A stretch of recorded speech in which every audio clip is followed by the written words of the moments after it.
Hello students, स्वागत है आपका अपने चैनल एमजीएम कैरियर इंस्टीट्यूट में। तो स्टूडेंट्स, आज हम एक नया चैप्टर स्टार्ट करने वाले हैं, इलेक्ट्रोकेमिस्ट्री। उससे पहले अगर आपने हमारे चैनल को सब्सक्राइब नहीं किया है तो जल्दी से सब्सक्राइब कर दें और बेल आइकन को प्रेस करना ना भूलें, ताकि आपको हमारे डेली लाइव लेक्चर्स का नोटिफिकेशन सबसे पहले मिले। ओके स्टूडेंट्स, आइए बात करते हैं इलेक्ट्रोकेमिस्ट्री की। तो इलेक्ट्रोकेमिस्ट्री क्या है? इलेक्ट्रोकेमिस्ट्री फिजिकल केमिस्ट्री की वो ब्रांच है जिसमें हम एनर्जी कंजर्वेशन की स्टडी करते हैं, उससे डील करते हैं। It is a branch of physical chemistry which deals with the study of conversion of chemical energy को इलेक्ट्रिकल एनर्जी में या तो कन्वर्ट करेंगे, वो गैल्वेनिक सेल करता है, और इलेक्ट्रिकल एनर्जी को केमिकल एनर्जी में कन्वर्ट करेंगे, उसको इलेक्ट्रोलाइटिक सेल करता है। तो इनके बारे में हमें पढ़ना होता है, ठीक है। अब इसमें 3 पार्ट हैं, ठीक है। कंडक्टेंस, सेल और इलेक्ट्रोलाइसिस, ये तीनों पार्ट को हमें अलग अलग पढ़ना है। तो सबसे पहला पार्ट है पार्ट 1, कंडक्टेंस। कंडक्टेंस में सबसे पहले मुझे पता होना चाहिए कि कंडक्टर क्या चीज़ होती है। कंडक्टर वो सब्सटेंस होते हैं जिनके अंदर से इलेक्ट्रिसिटी फ्लो करती है, ठीक है। तो दो substance which conduct electricity are called conductors. ये दो तरह के होते हैं, मेटेलिक कंडक्टर और इलेक्ट्रोलाइटिक कंडक्टर, जिसको आयनिक कंडक्टर भी बोला जाता है। मेटेलिक कंडक्टर में जो इलेक्ट्रिसिटी फ्लो होती है वो होता है मूवमेंट ऑफ फ्री इलेक्ट्रॉन की वजह से, तो flow of current due to movement of free electron. और आयनिक कंडक्टर में आयंस की वजह से होती है due to movement of ions, ठीक है। इसमें कंडक्टिंग पावर जो है यूजुअली वेरी हाई होती है और यहाँ पे कंपैरेटिवली लो होती है कंडक्टिव पावर। इसमें does not follow Faraday's law. Metallic conductors Faraday law को फॉलो नहीं करते, जबकि इलेक्ट्रोलाइटिक कंडक्टर करते हैं, उन्हीं के लिए फैराडे लॉ लगाए जाते हैं, ठीक है। मेटेलिक कंडक्टर में टेम्परेचर इंक्रीज़ करने पर रेजिस्टेंस बढ़ता है और कंडक्टिविटी कम हो जाती है, जबकि आयनिक में टेम्परेचर इंक्रीज़ करने पर रेजिस्टेंस कम हो जाता है और कंडक्टिविटी बढ़ जाती है, ठीक है। नेक्स्ट आता है अपने पास कंडक्टेंस टर्म्स। क्या क्या टर्म्स अपने को यूज़ करनी है? पहला है कंडक्टेंस, जिसको हम जी से डिनोट करते हैं, कैपिटल जी से। ये क्या होता है? ये होता है रेजिस्टेंस का रेसिप्रोकल। तो reciprocal of resistance G equals to 1/r, ठीक है। तो जो इसकी यूनिट होगी वो हो जाएगी ओम इनवर्स। क्या हो जाएगी? ओम इनवर्स, क्योंकि आर की यूनिट क्या होती है? ओम। तो इसको अगर मैं यूनिट निकालूँ तो ओम इनवर्स आ जाएगी। नेक्स्ट आता है स्पेसिफिक कंडक्टेंस, या फिर इसको एक बोलते हैं कंडक्टिविटी, और इसको के नहीं होता बेसिकली, ये कप्पा होता है, इसको इस तरीके से लिखा जाता है, कप्पा, ठीक है। के, लेकिन अपन पढ़ने में इसको के पढ़ते हैं। स्पेसिफिक कंडक्टेंस यहाँ पे कैसे निकालेंगे इसका? आर की वैल्यू होती है, आर इक्वल्स टू होता है रो एल बाय ए, ठीक है। अब इस रो को इधर लेके आऊँ और आर को इधर लेके जाऊँ तो 1/रो ये हो जाता है के, ठीक है। तो यहाँ से रो इक्वल्स टू क्या हो जाएगा? R into A by L. और रो जो होता है वो होता है स्पेसिफिक रेजिस्टेंस या फिर रेजिस्टिविटी, उसको बोला जाता है। रो क्या होता है? स्पेसिफिक रेजिस्टेंस या फिर रेजिस्टिविटी। तो रेसिप्रोकल ऑफ रेजिस्टिविटी मतलब 1/रो इज कॉल्ड कंडक्टिविटी। रेजिस्टिविटी को स्पेसिफिक रेजिस्टेंस भी बोलते हैं और कंडक्टिविटी को स्पेसिफिक कंडक्टेंस भी बोला जाता है। तो के इक्वल्स टू क्या हो जाएगा? 1/रो। तो के इक्वल्स टू यहाँ पे मैं लिखूँ तो 1/r इंटू एल बाय ए। यहाँ पे एल जो है इलेक्ट्रोड के बीच की डिस्टेंस है, जनरली सेंटीमीटर में होती है, और ए जो है अप्लाइड डिप्ड सरफेस एरिया, जो इलेक्ट्रोड है उनका सरफेस एरिया जो कितना डिप किया हुआ है वो होता है। K equals to 1/r into L by A, ठीक है। जैसे कि यहाँ पे देखो, एल क्या है? इनके बीच की डिस्टेंस, और ए इसका ये जो एरिया है वो है ए, ठीक। फॉर अ गिवन सेल, किसी भी सेल के लिए एल और ए सेम रहते हैं, इसलिए एल बाय ए जो होता है उसको बोलते हैं सेल कांस्टेंट, और वो भी किसी भी सेल के लिए सेम ही रहेगा, उसको हम जी स्टार भी बोला जाता है। तो यहाँ पे जो एल बाय ए की वैल्यू है ये क्या है? जी स्टार, और 1/r अपने को पता है क्या है? जी है। तो इस तरीके से के का एक नया फॉर्मूला आ जाता है अपने पास में, K equals to G into G star. तो ये याद रखना है अपने को, ठीक।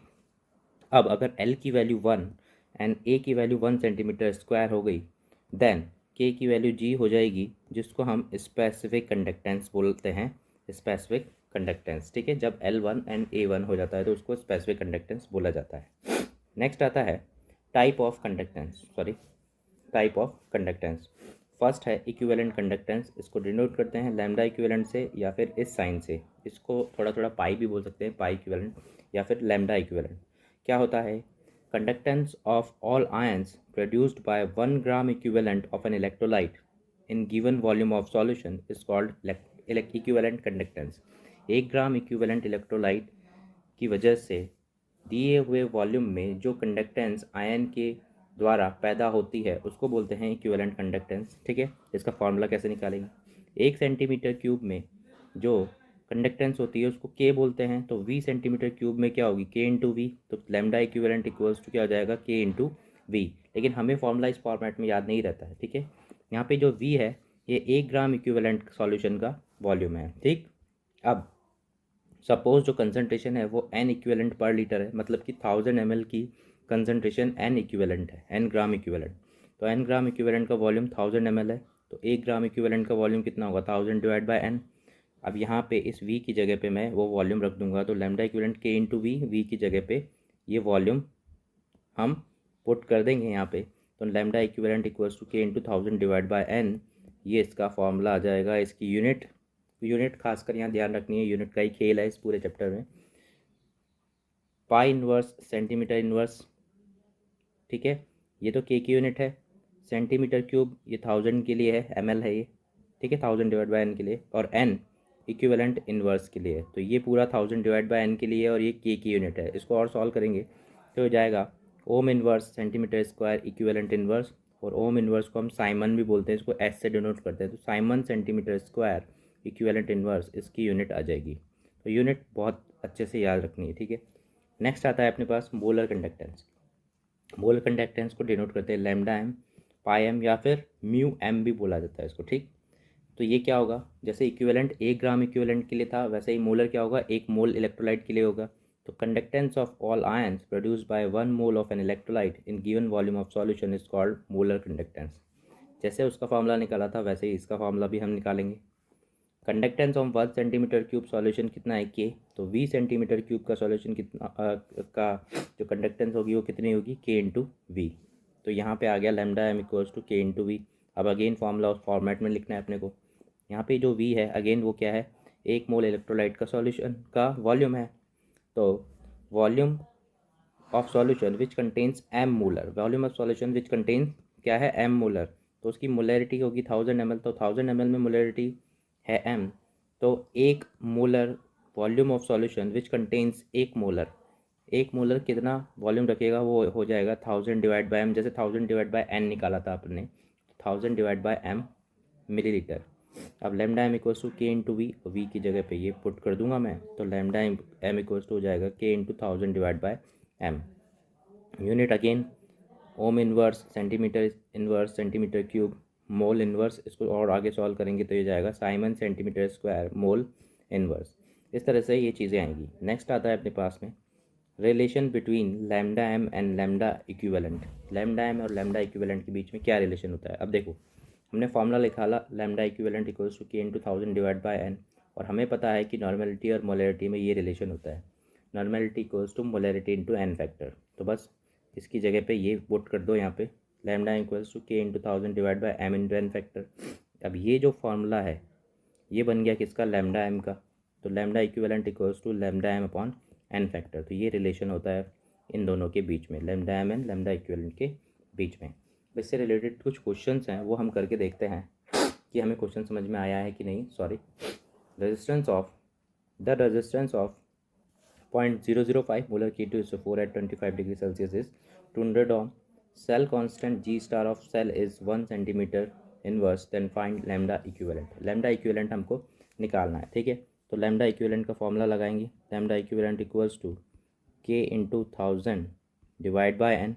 ठीक, K इंटू 1000 डिवाइड बाय, हमें n तो दे नहीं रखा तो मोलरिटी इंटू एन फैक्टर लगाऊंगा मैं, मोलरिटी इंटू एन फैक्टर। ठीक है, के इक्वल्स टू क्या हो जाएगा? 1/r इंटू जी स्टार, इस फॉर्मेट में दे रखा है, into 1000 divide by molarity into N factor. ठीक है, 1/r, आर कितना दे रखा है? 200, जी स्टार दे रखा है 1 into 1000 divide by molarity 0.005 into N factor कितना आएगा? K2SO4 का 2।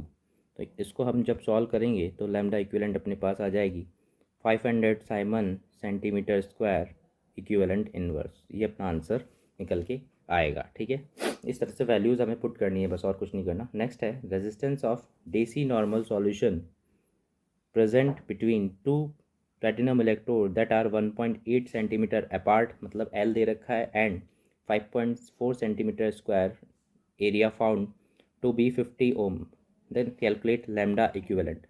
तो लैम्डा इक्विवेलेंट हमें निकालनी है। अगेन क्या करूँगा मैं, के इंटू 1000 डिवाइड बाय एन, यही करूँगा। ठीक है, अब के को मैं लिख लेता हूँ अलग फॉर्मेट में, 1/r into L by A into 1000 divide by, deci normal है, डेसी नॉर्मल मतलब 1/10, 0.1 नॉर्मल। ठीक है, बस वैल्यूज़ पुट कर दो, 1/50 इंटू 1/8, 1.8 अपॉन 5.4 इंटू 1000 इंटू ये हो गया 10। इसको जब हम सॉल्व करेंगे स्टूडेंट्स तो आएगा 66.67 ohm inverse centimetre square equivalent inverse. ये लैम्डा इक्विवेलेंट अपनी निकल के आई, ये अपना आंसर है। ठीक है, तो इस तरीके से इसके क्वेश्चंस करने हैं, बहुत सिंपल सिंपल क्वेश्चन आते हैं, बस अपने को यूनिट याद रखनी होती। तो इसी के साथ ही आज का अपना लेक्चर ख़त्म होता है। इसके आगे का चैप्टर हम नेक्स्ट वीडियो में कंप्लीट करेंगे। Okay students, thank you.